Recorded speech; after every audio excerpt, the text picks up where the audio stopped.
Assalamualaikum warahmatullahi wabarakatuh. Perkenalkan, nama saya Farhan Azizi Alfat dengan NIM B1B1210133.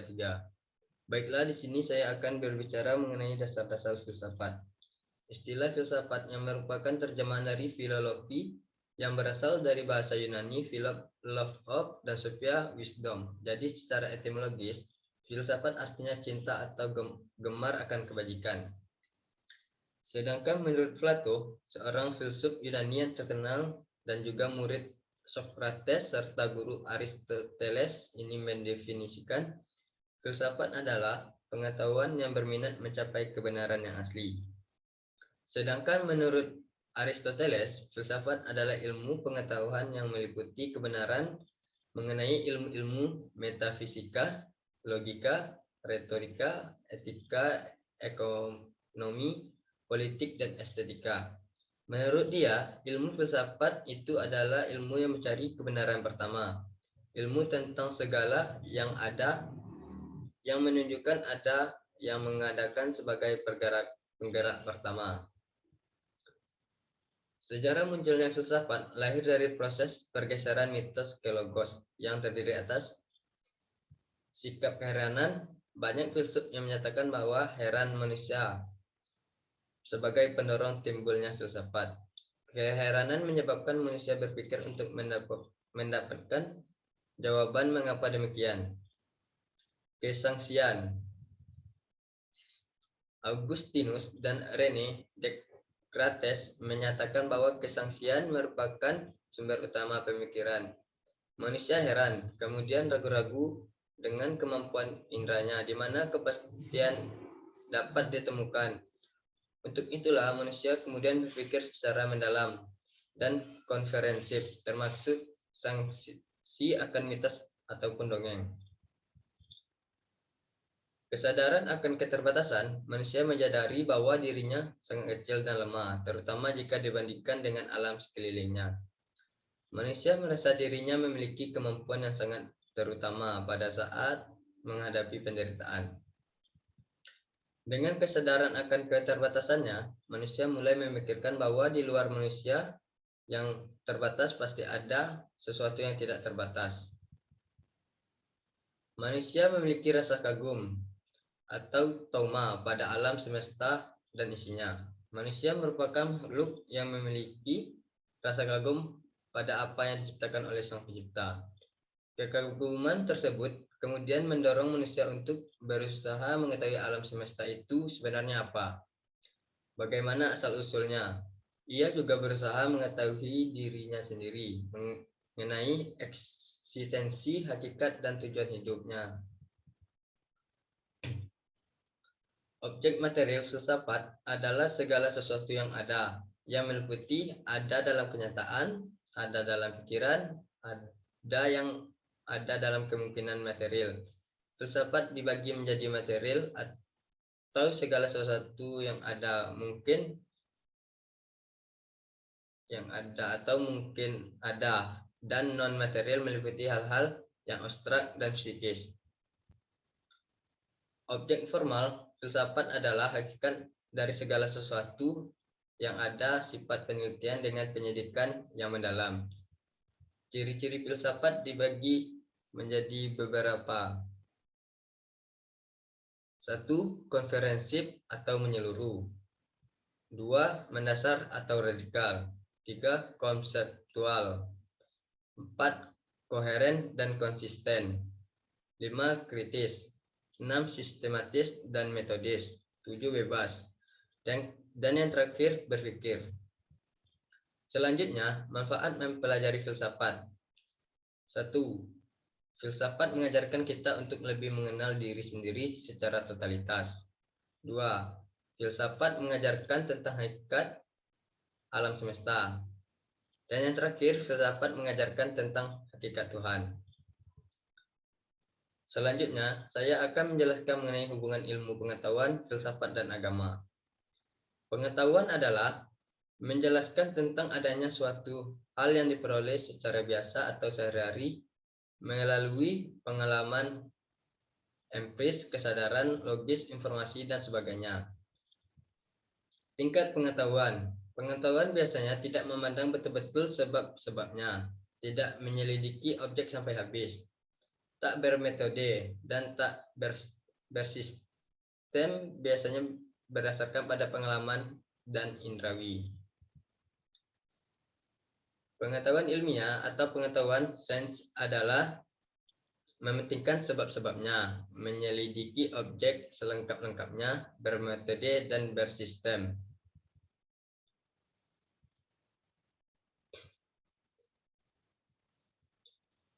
Ilmu pengetahuan, ilmu adalah rangkaian aktivitas manusia yang dilaksanakan dengan metode tertentu, yang akhirnya aktivitas metodis itu menghasilkan pengetahuan ilmiah.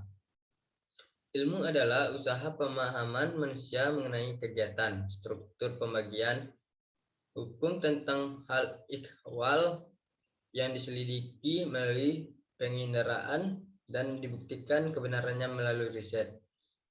Metode ilmu pengetahuan yaitu observasi, pengamatan indrawi, trial dan error, pencobaan pengetahuan dari realita, metode eksperimen, penemuan sebab akibat, dan penguji hipotesis. Metode statistik, pengetahuan tentang mengumpulkan, menganalisis, dan menggolongkan bilangan atau data sebagai dasar induksi. Metode sampling, apabila mengambil beberapa contoh untuk mewakili keseluruhan. Metode berpikir reflektif, adanya kesadaran suatu permasalahan, pengumpulan data, hipotesis, dedukasi berdasarkan hipotesis, pembuktian kebenaran. Persamaan filsafat dan ilmu pengetahuan, keduanya merupakan hasil ciptaan kegiatan pemikiran manusia, yaitu berpikir filosofis, spekulatif, dan empiris ilmiah. Keduanya memiliki metode dan sistem. Keduanya mencari rumusan yang baik, menyelidiki objek selengkap-lengkapnya sampai habis-habisan. Keduanya memberikan pengertian mengenai hubungan atau penelitian yang ada antara kejadian-kejadian yang kita alami dan mencoba menunjukkan sebab-sebabnya. Keduanya hendak memberikan penjelasan tentang kenyataan seluruhnya, timbul dari hasrat manusia akan kebenaran, objektivitas, akan pengetahuan yang lebih mendalam yang mengasas. Perbedaan filsafat dan ilmu pengetahuan. Filsafat merupakan induk ilmu, sedangkan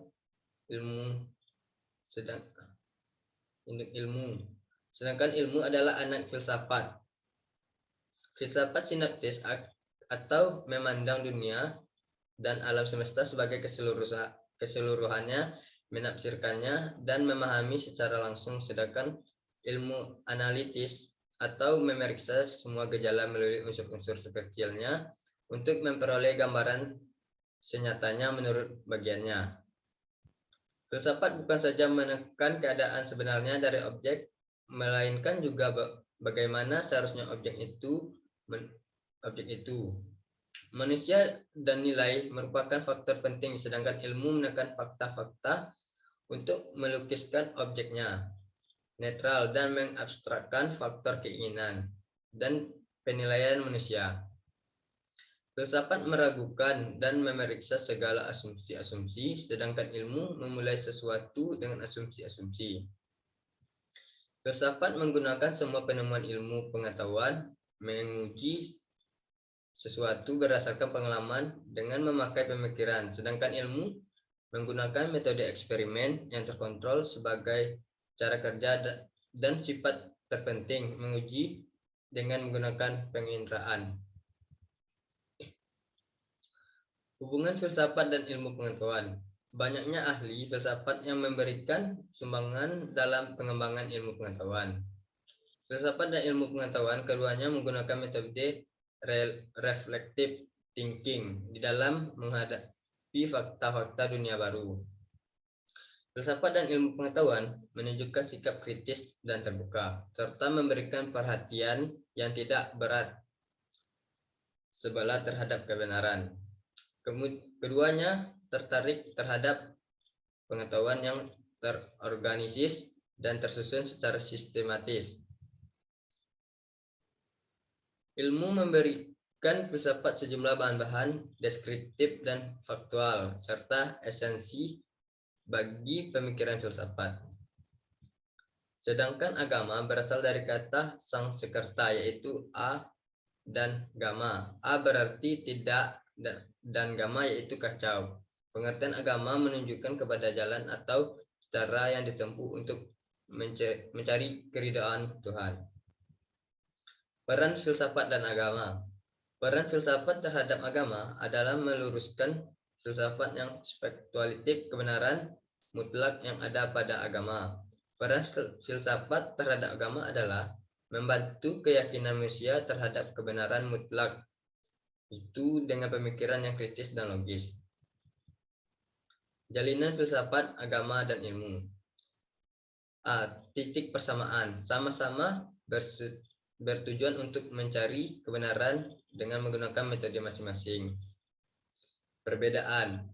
Ilmu dan filsafat bersumber dari akal, budi, dan rasio manusia dalam bentuk pengalaman dan penyelidikan, sedangkan agama bersumber dari wahyu. Dan selanjutnya saya akan membahas tentang epistemologi. Epistemologi berasal dari bahasa Yunani epistem, pengetahuan, logos, ilmu. Dapat diartikan bahwa epistemologi adalah pemikiran atau teori pengetahuan atau ilmu pengetahuan yang membahas masalah apakah pengetahuan itu, dari mana asalnya, apakah sumber-sumber pengetahuan itu, dari mana pengetahuan yang benar. Epistemologi atau teori ilmu pengetahuan membahas secara mendalam mengenai 3 masalah pokok, yaitu sumber ilmu pengetahuan, metode ilmu pengetahuan, dan kebenaran ilmu pengetahuan. Sumber ilmu pengetahuan yaitu aliran empirisme, bahwa sumber pengetahuan yang utama adalah pengalaman indrawi manusia. Aliran rasionalisme memberi tekanan pada akal sebagai sumber pengetahuan. Ilmu wahyu yaitu ilmu yang bersumber dari Tuhan seperti tauhid, keimanan, fikih, dan lain-lain. Ilmu pengetahuan memiliki 2 metode, yaitu metode dedukatif dan metode indukatif. Metode dedukatif adalah suatu proses berpikir yang bertolak dari hal-hal yang abstrak kepada yang konkret atau dari pernyataan yang bersifat umum ke pernyataan yang bersifat khusus. Selanjutnya, metode indukatif adalah dimulai dari bukti-bukti yang khusus dan atas dasar bukti-bukti yang khusus itu ditarik dengan kesimpulan yang bersifat umum. Sesuai dengan cara kerjanya, maka pengetahuan ilmiah memiliki ciri-ciri sebagai berikut. Objektif, yang artinya bebas dari penilaian yang bersifat subjektif dan kebenaran. Rasional, yang artinya sesuai dengan logika atau aturan penalaran. Sistematis, yang artinya dilakukan dan disusun secara teratur dan sesuai dengan teori-teori. Generalisasi artinya pengetahuan itu dapat diterapkan pada fenomena lain, bukan hanya pada objek tertentu. Kebenaran ilmu pengetahuan, teori korespondensi, teori benar apabila sesuai dengan kenyataan. Jadi, kebenaran dirumuskan sebagai penyesuaian antara pengetahuan kita dengan objek pengetahuan, yang artinya apa yang kita ketahui itu cocok dengan kenyataan. Teori konsistensi atau koherensi dianggap benar apabila proposisi tersebut memiliki hubungan dengan gagasan dari proposisi sebelumnya yang telah dianggap benar, atau proposisi itu konsisten dengan proposisi sebelumnya. Menurut teori ini, akan harus menentukan atau menggunakan kriteria untuk mencari kebenaran itu. Kriteria itu adalah apakah tindakan ketetapan, konsistensi antara pendapat-pendapat atau kesan-kesan yang ada tentang sesuatu, Setelah dilakukan eksperimen berkali-kali, maka hasilnya tetap sama. Teori pragmatik. Menurut teori ini, suatu proposisi dikatakan benar apabila proposisi itu berlaku, dapat digunakan, dan berguna. Kebenaran wahyu. Kebenaran wahyu adalah kebenaran yang datangnya dari Tuhan, dan karena itu bersifat mutlak. Kalau kebenaran logis dan kebenaran empiris bersifat relatif, maka kebenaran wahyu bersifat mutlak atau absolut. Selanjutnya, saya akan menjelaskan mengenai ontologi. Ontologi adalah cabang filsafat ilmu yang membicarakan tentang hakikat ilmu pengetahuan muhajir. Muhajir menjelaskan bahwa ontologi itu ilmu-ilmu yang mempelajari tentang the being. Yang dibahas dalam ontologi adalah hakikat realitas. Adapun dalam penelitian kualitatif, idealisme, rasionalisme, materialisme, dan sebagainya. Keterkaitan antara penelitian kuantitatif dan kualitatif memang tidak perlu diragukan. Jadi, ontologi itu adalah ilmu yang membahas seluk-beluk ilmu. Ontologi itu ilmu yang menelusuri tentang hakikat ilmu pengetahuan. Ilmu pengetahuan adalah keberadaan suatu fenomena kehidupan yang dapat dipertanggungjawabkan secara ilmiah. Filsafat ilmu yang mengikuti pemikiran ontologi dijelaskan mempelajari hakikat ilmu. Ontologi merupakan salah satu di antara lapangan penyelidikan kefilsafatan yang paling kuno. Awal pemikiran Yunani telah menunjukkan munculnya perenungan di bidang ontologi. Dalam ontologi, orang menghadapi persoalan bagaimana kita menerangkan hakikat dari segala yang ada ini. Pertama kali, orang yang dihadapkan pada persoalan materi kebenaran, dan keduanya pada kenyataan yang merupakan rohani, kejiwaan. Kedua realitas ini, yaitu lahir dan batin, merupakan hakikat keilmuan manusia. Manusia memiliki dua sumber ilmu, yaitu ilmu lahir kasat mata dan bersifat observable, tangible, dan ilmu batin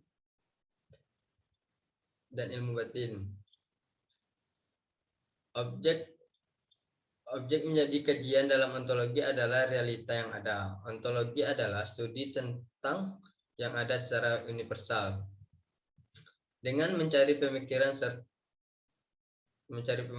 semesta universal, ontologi berusaha mencari inti yang termuat dalam setiap kenyataan atau menjelaskan yang ada dalam setiap bentuknya. Jadi, ontologi merupakan studi yang terdalam dari setiap hakikat kenyataan.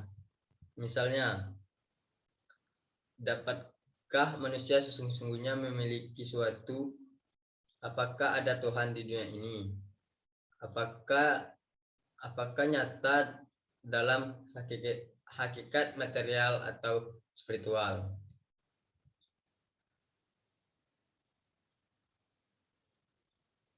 Hanya itu yang dapat saya sampaikan. Lebih dan kurang saya mohon maaf. Wabillahi taufiq wal hidayah. Assalamualaikum warahmatullahi wabarakatuh.